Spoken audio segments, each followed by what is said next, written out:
How to use Slack Connect.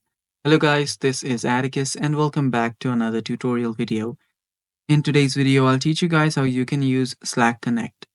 So without any further ado, let's dive right into it.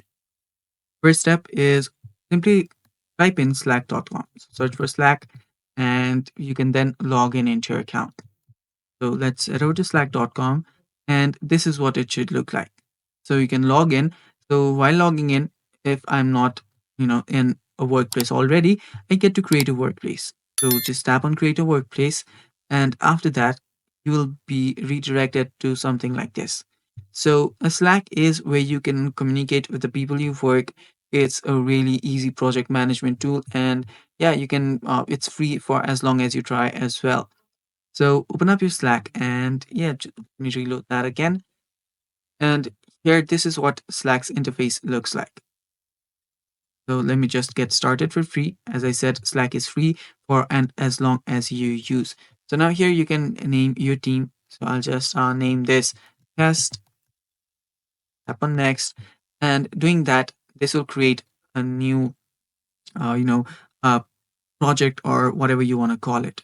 I'll just team test. I'll just name it this as well. And this is the basic of Slack. So here, let me just show you what it looks like. So these are all channels where you can make announcements, you can add different people, and you can separate different departments. So from here, you can talk to different people. You can, create a social like this where you can share social. You can just talk about random stuff, and there is a direct message section where you can simply talk to different people in their direct messages. So these are the different sections, and there's also something known as huddles, which is basically a group call or team call. So yeah, you can start a huddle and do a group meeting or stuff like that.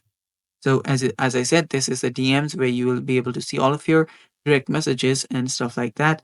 And yeah, there are different options. If you tap on the more option, there are different options such as templates, automations, canvases, which you will get to know as you use Slack more often.